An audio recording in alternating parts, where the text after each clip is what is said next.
All right, question 8 on the GRE practice test 1. We're in section 5 and still in this part of the section where we're comparing two different quantities. Figure out which one is bigger. In this case, the two quantities are x to the m power divided by x to the third power and x to the m divided by 3 power. Okay, this is kind of a weird question. The first important factor that x and m are both positive numbers and m is a multiple of 3. This second statement ends up not being relevant at all. You don't need to know that m is a multiple of 3. I guess that makes the problem a little bit easier, but it would be a perfectly reasonable problem without this fact, and the answer would be the exact same. So it's a little strange to me that they added this in here. The fact that they tell you that m is a multiple of 3, in my opinion, makes the easiest way to solve this problem just sort of a trial and error thing. If m is a positive number and m is a multiple of 3, then m is either 3 or 6 or 9 or something like that.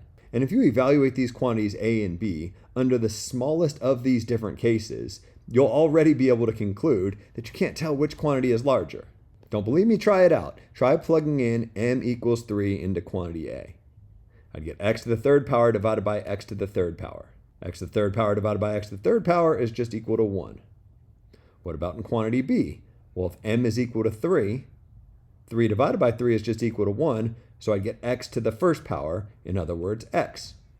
If m were equal to 3, which I don't know that it is, but that's one of the cases I need to consider, well then quantity a is equal to 1 and quantity b is equal to x, and since all I know about x is that it's a positive number, it could be less than 1, it could be equal to 1, or it could be greater than 1.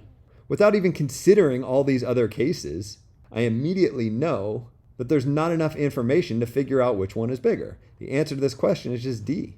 Weird, huh? I mean, I guess it gets a little bit more interesting if you plug in 6 for m. Then I'd get x to the 6th power divided by x to the 3rd power, which is equal to x to the 3rd power. More on that in just a second. If I plug in 6 over here, I get x to the 6/3 power. In other words, x to the 2nd power. And now I got to compare x cubed and x squared. You might think that x cubed is bigger than x squared, but that's not always true. That's only true if x is greater than 1. If x is less than 1, then x cubed is actually less than x squared. So in this second case, we also see that there's not enough information to figure out which one is greater. But we didn't even need to consider this second case. We've already come to that conclusion from the first case. What I think this problem should test is your knowledge of exponent rules. And really there's 3 big exponent rules to make sure that you know.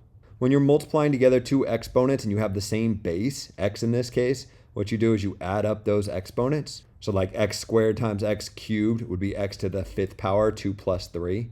A lot of people think that x squared times x cubed is x to the 6th power, 2 times 3, but it's not, it's 2 plus 3. Similarly, instead of multiplying two exponents with the same base, if you divide two exponents with the same base, so x to the a power divided by x to the b power, then instead of adding up those exponents, you subtract those exponents. So x cubed divided by x squared is x to the 3 minus 2 power, in other words, x to the 1st power. You can sort of think about that as canceling 2 of the x's from the top with the 2 x's down in the bottom, if that helps at all. And then the third rule deals with the case where your bases are not the same. Note in both of these cases, our base x is the same here and here, and here and here. But what if they're different? What if I have like x to the a power and I'm multiplying that by something that doesn't have the same base? So y to the a power. Well, as long as the exponents are the same, there's something that you can do here. You just multiply together the two bases and raise that entire thing to the exponent. You can think about this third rule as allowing you to distribute, I don't love using that verb, exponents over products. X times y to the a power is x to the a power times y to the a power.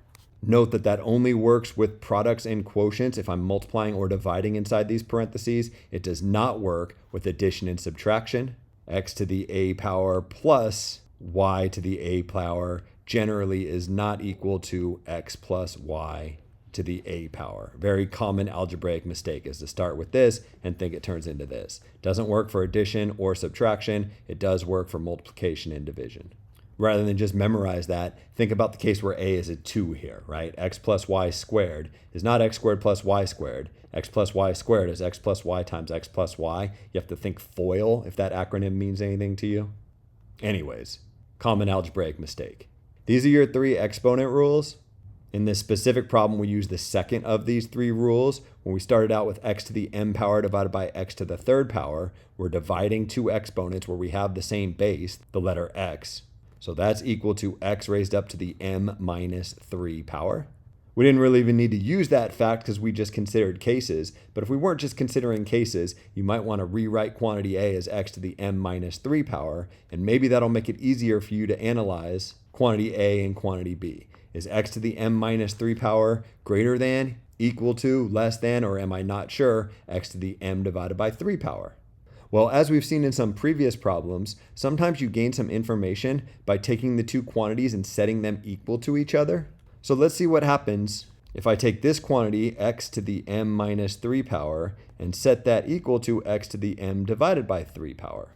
Well, since I have the same base, there's this thing called the like bases property that tells me that since x is a positive number, these two things can only be equal if their exponents are equal. If m minus 3 is equal to m divided by 3. Well, this is an equation I can solve, right? Multiply both sides by 3. Maybe we'll do that up here. I got 3m minus 9 is equal to m. And then subtract m from both sides of the equation. I got 2m minus 9 equals 0. Add 9 to both sides. 2m is equal to 9. Divide both sides by 2. And I get m equals 9 halves. Wait, what did I just figure out here? What we figured out is that these two quantities are going to be equal only if m is equal to 9 halves. Well, m can't be equal to 9 halves because m is a multiple of 3.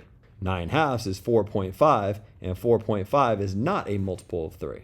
But what often happens when you find a solution like this is that'll be kind of a tipping point. That if m is less than 4.5, like 3 for example, you'll be in one case, and if m is more than 4.5, like 6 or 9 or 12 for example, you'll be in the other case. And in fact, that's exactly what happens here. It's just a little bit hard to see because we're allowing x to be numbers less than 1.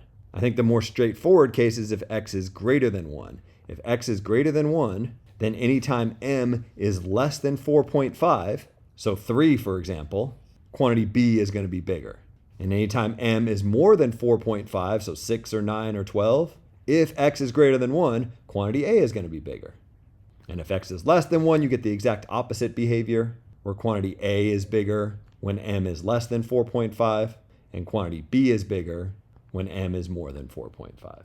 This is a lot more analysis than the problem required, but by thinking about it this way, we get to review some pretty useful facts that might be useful on different problems on this test. Specifically, these 3 different exponent rules, and this thing called the like bases property that allows you to set the exponents equal to each other if the bases are equal and the bases are a positive number. You can remember that because if the bases were 0, for example, then this is equal to 0 no matter what, and this is equal to 0 no matter what. So we don't need the exponents to be the same for these expressions to be the same. One last piece of information before I quit. When I think about exponents, I think about there being these 3 exponent rules, but there's also 3 more key facts about exponents which are useful to know. Turns out these 3 facts are consequences of these 3 rules, so sometimes I list them as exponent consequences. But since I'm not really trying to show you where everything comes from in this specific video, just trying to give you the key information that you might need for a test, I'll just list these as 3 facts. And these facts deal with specific cases of your exponent. For all 3 of these facts, we'll assume that the base is some number greater than 0, which is a fairly common assumption. It's pretty uncommon for you to see an exponential expression where the base is not a number greater than 0 because some strange things happen. So let's assume that the base is greater than 0. If your base is greater than 0, then x to the 0 power is always equal to 1. A lot of people think it might be equal to 0, but it's not. 2 to the 0 power, for example, is not 0. It's equal to 1.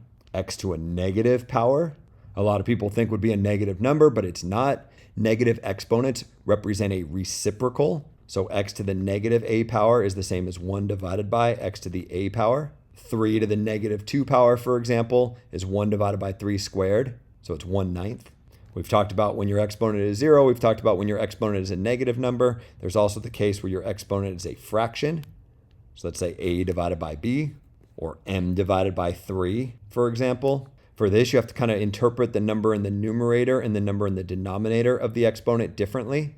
The number in the denominator of the exponent is a root, and the number in the numerator of the exponent is a power. So what I'm saying is this would be the bth root of x to the a power, which mathematically is equal to the bth root of x raised up to the a power.